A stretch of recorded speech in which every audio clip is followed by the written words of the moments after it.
Facebook, ano ang nakalagay? Wow! Na life ambition ni Bubay. Ay, ang nilagay ko dyan, reporter. Ayan. Reporter, as Gusto ko in... mag-reporter, as in field reporter, yung mga nagre-report kasi...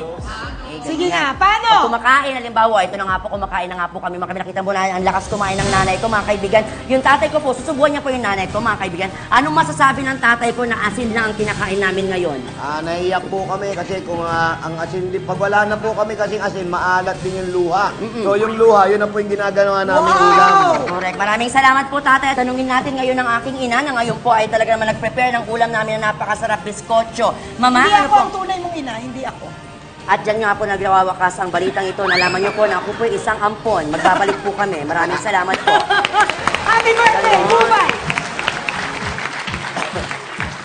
Alien. Ano siya, doktor. Doktor. Mataas ang ambisyon niya. Doktor, pero espesyalista lang siya. Jose. Pulis. Police! Pulis talaga yan. Bakit? Kung mapapansin nyo, pati pagsayaw, pati paggalaw niya, parang lalaki yan eh. Nag-i-stand yan eh. Ibig sabihin, yun talaga ang gusto niya, maging policeman. Bakit? Kasi ang tatay niya, hoodlum. Oh. So, hindi ba siya, para may backer, para pag nahuli, to protect agad sa kanya. Pinangplano. Yan ang plano. Kaya yun yung nasulat pa sa yearbook. Sulat ko. Patricia and Ate Gay, sabi nyo close kayo kay Bubay. So then, ang reporter ba ay fact or bluff? Fact na lang kami. High school eh. Fact na fact na? Fact na fact. Ako!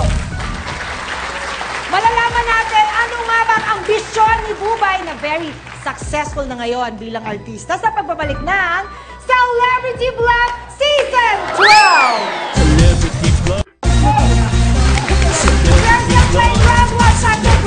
At sagot ng reporter, naniwala kayo kay Bubay herself. So you said, fact na fact. Well, maging 3,000 kaya bluff board.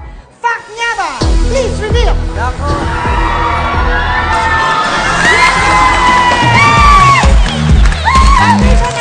Good job, He graduated in 2007 with a degree in communication.